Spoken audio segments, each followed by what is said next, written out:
오늘의 이야기가 당신의 마음에 울림을 준다면 좋아요를 통해 마음을 표현해 주시고 이 은혜의 말씀을 다른 이들과도 함께 나눠주시길 바랍니다. 하나님의 축복이 듣고 나누는 모든 분들 위해 함께 하시기를 기도합니다. 안녕하십니까? 깊이 있는 지식과 영적인 통찰을 나누는 시간입니다. 오늘 우리는 신앙의 여정에서 가장 근본적이면서도 어려운 질문 하나를 마주하려 합니다. 바로 세상, 십자가, 그리고 교회의 관계입니다. 우리는 이 세상에 발을 딛고 살아가지만 동시에 세상에 속하지 않은 자들로 부름받았습니다. 이 미묘하고도 치열한 영적 경계선 위에서 우리는 어떻게 살아가야 할까요? 먼저 성경이 말하는 세상이란 무엇인지 그 본질부터 짚어보겠습니다. 신약 성경에서 말하는 세상, 즉 코스모스는 단순히 우리가 살아가는 물리적인 지구를 의미하지 않습니다. 그것은 하나님을 대적하여 반역하는 거대한 사회적, 문화적 질서 전체를 가리키는 영적인 개념입니다. 인간의 타락 이후 사탄은 이 세상의 통치자, 즉 세상의 임금이 되었습니다. 예수님께서 친히 그를 3번이나 그렇게 부르셨습니다. 사탄은 교묘한 속임수와 거짓말로 이 세상을 지배합니다. 그리고 그의 지배는 특정 교단이나 종교에 국한되지 않습니다. 그의 관심사는 우리의 마음입니다. 만일 우리의 마음이 하나님께 온전히 순종하지 않는다면 그 마음은 이미 사탄의 영향력 아래 놓여 있는 것입니다. 방언을 하고 뜨겁게 찬양하는 이들 중에도 하나님께 반역하는 마음을 품을 수 있다는 사실을 우리는 기억해야 합니다. 중요한 것은 외적인 형식이 아니라 마음의 중심이 누구를 향해 있는가입니다. 사탄은 세상의 모든 왕국과 정부, 권세가 자신의 손아귀에 있다고 공공연히 주장합니다. 하지만 바로 여기에 절망의 한가운데서 피어나는 위대한 희망의 소식이 있습니다. 바로 하나님께서 이 죄악된 세상을 너무나 사랑하사 그의 독생자 예수 그리스도를 보내주셨다는 것입니다. 십자가는 인류 역사상 가장 거대한 역설이자 전환점이었습니다. 십자가는 사탄과 그가 지배하는 세상에 대한 하나님의 준엄한 심판이었습니다. 동시에 그 심판을 통해 사탄의 권세가 결정적으로 패배하는 사건이기도 했습니다.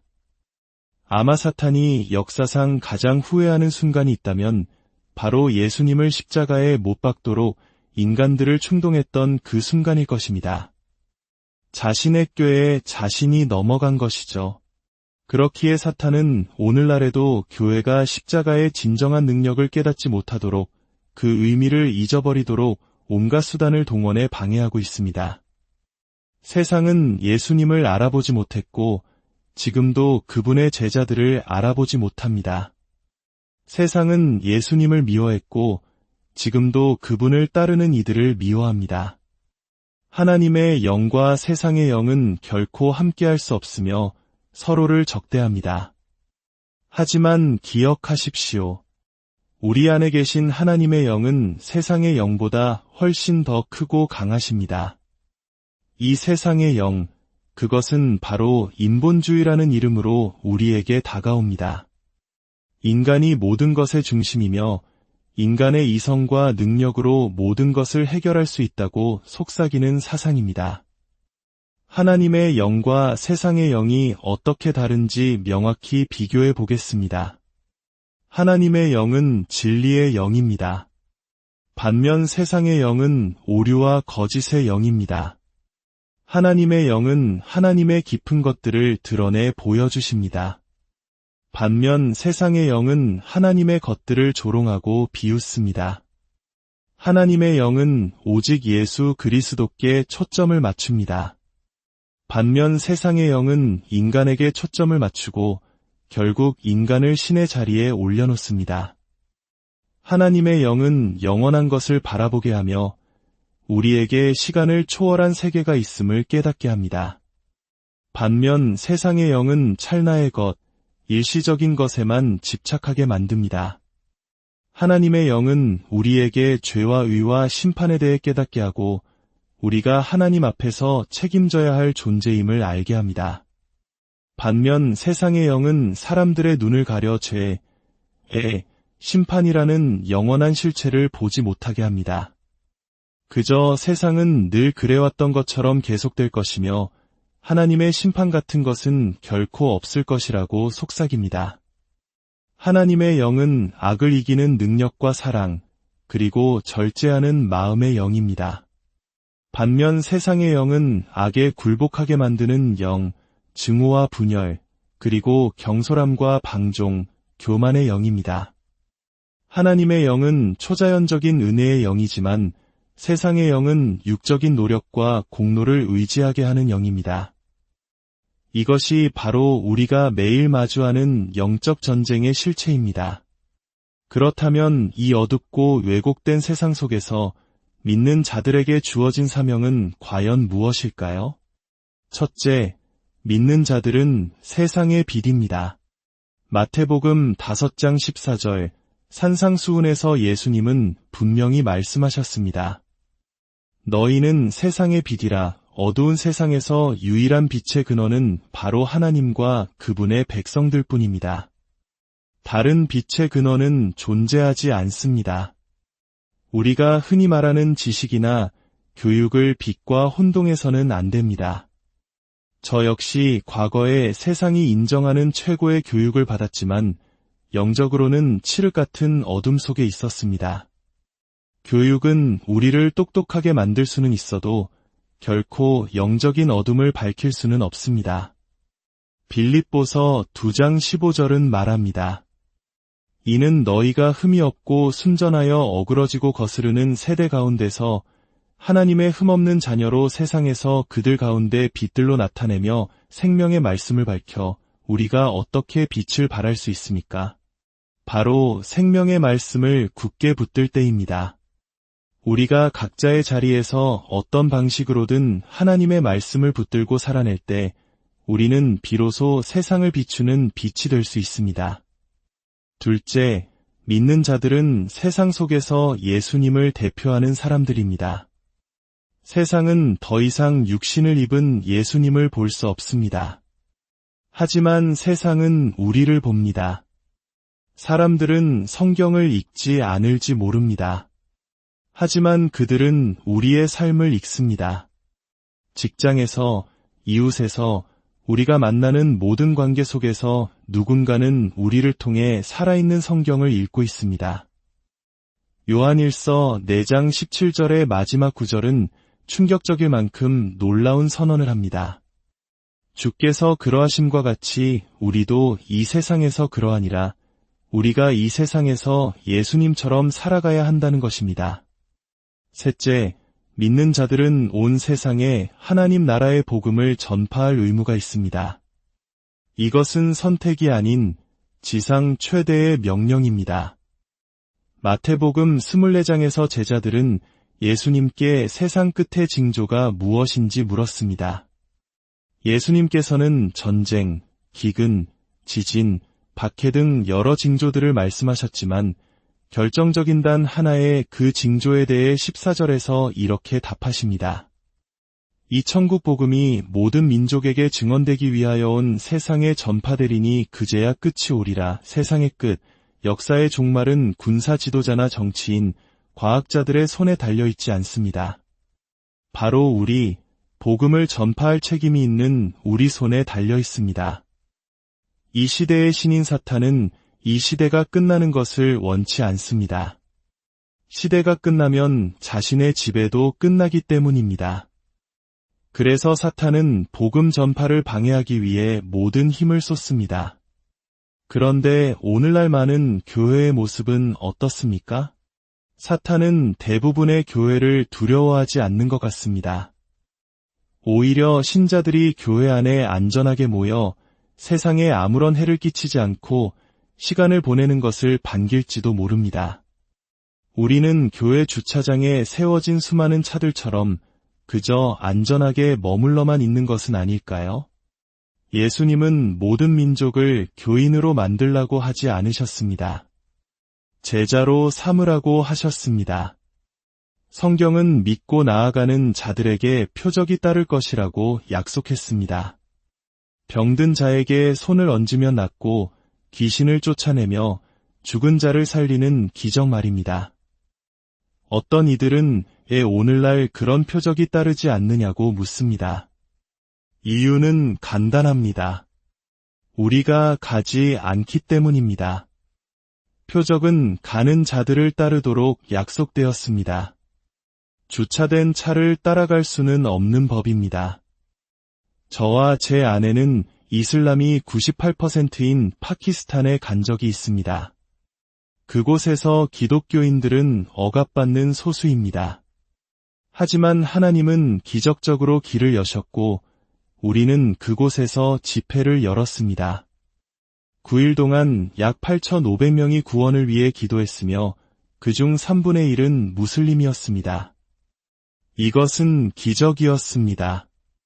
태어날 때부터 앞을 보지 못했던 60세의 할머니가 온전한 시력을 되찾는 등 제 사역 평생 보지 못했던 놀라운 기적들을 목격했습니다.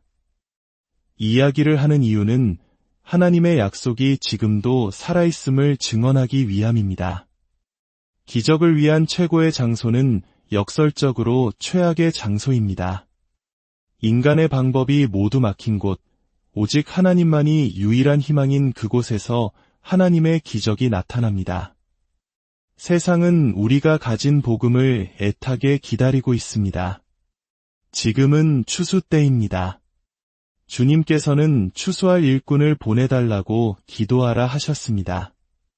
어떤 젊은이들은 하나님의 부르심을 외면한 채 안락한 신앙생활에 안주하다가 불행한 삶을 살게 될지도 모릅니다. 하나님의 부르심을 듣는 것, 그것만이 우리의 비참함에 대한 유일한 해결책입니다. 하나님은 지금도 여러분을 부르고 계십니다. 문제는 우리가 그 부르심을 듣지 않고 있다는 것입니다.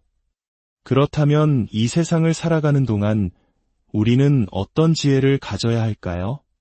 첫째, 세상을 사용하되 남용하지 말아야 합니다. 고린도전서 7장 31절은 세상 물건을 쓰는 자들은 다 쓰지 못하는 자같이 하라, 이 세상의 외형은 지나감이니라 라고 말합니다. 세상의 것들을 사용하되 그것에 완전히 몰두하거나 사로잡혀서는 안 됩니다. 세상이 우리를 소유하게 두어서는 안 됩니다. 둘째, 세상으로부터 자신을 더럽히지 말고 지켜야 합니다. 야고보서 1장 27절은 하나님 앞에서 정결하고 더러움이 없는 경건을 이렇게 정의합니다. 환난 중에 있는 고아와 과부를 돌보고 또 자기를 지켜 새 속에 물들지 아니하는 그것이니라. 세상은 영적으로 더러운 곳입니다. 세상을 만질 때마다 우리는 예수님의 보혈이라는 유일한 세정제로 우리 자신을 씻어야 합니다. 죄책감과 더러움 속에서 어디로 가야 할지 모르는 채 고통받는 수많은 영혼들을 생각해 보십시오. 우리는 언제든 예수님께 나아가 용서받고 정결하게 될 수 있다는 것이 얼마나 큰 은혜인지 모릅니다. 셋째, 세상과 친구가 되려는 것은 하나님과 원수가 되는 것임을 알아야 합니다. 야고보서 4장 4절은 아주 직설적으로 말합니다. 가늠한 여인들아, 세상과 벗된 것이 하나님과 원수됨을 알지 못하느냐? 그런즉 누구든지 세상과 벗이 되고자 하는 자는 스스로 하나님과 원수되는 것이니라. 이 세상 시스템을 사랑해서는 안 됩니다. 그것은 어둠의 군주가 통치하는 악한 시스템이기 때문입니다. 마지막으로 우리는 피할 수 없는 싸움과 최후의 승리에 대해 알아야 합니다. 믿는 자들은 세상에서 환난을 당할 것을 예상해야 합니다. 요한복음 16장 33절에서 예수님은 말씀하십니다. 세상에서는 너희가 환난을 당하나 담대하라, 내가 세상을 이기었노라. 만약 당신이 환난 없음이라는 편말이 붙은 길을 따라가고 있다면 그 길은 결코 하나님 나라로 인도하지 않을 것입니다. 우리는 반드시 많은 환난을 겪어야 하나님 나라에 들어갈 수 있습니다.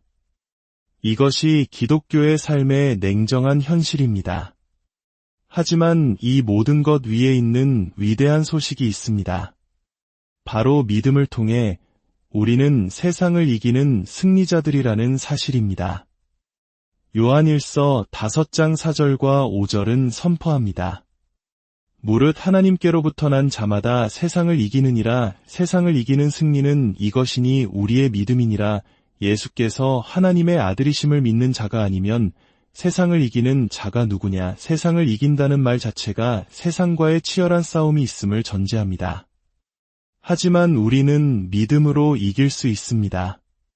많은 사람들이 하나님의 부르심을 받았지만 사탄이 놓은 수많은 곁길로 빠져 결국 부르심의 목적지에 도달하지 못합니다. 부름받은 자는 많되 택함을 입은 자는 적다는 예수님의 말씀을 기억해야 합니다. 사도 바울처럼 푯대를 향하여 달려가는 삶, 하나님이 부르신 그 부르심의 상을 위하여 끝까지 달려가는 삶을 살아야 합니다. 사랑하는 여러분, 우리는 세상 속에 살지만 세상에 속한 자들이 아닙니다.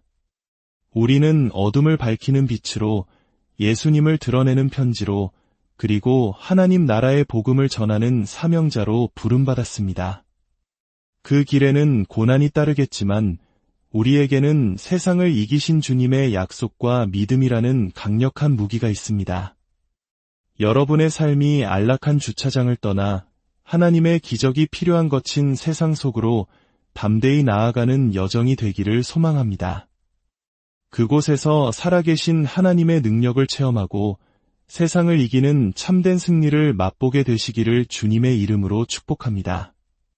오늘의 말씀이 당신의 마음에 깊은 울림을 주었다면 구독을 통해 이 영적 여정에 동참해 주십시오. 당신의 구독과 공유는 이 빛의 메시지를 더 널리 퍼뜨리는 귀한 사역이 될 것입니다. 당신의 삶에 하나님의 평강과 은혜가 가득하게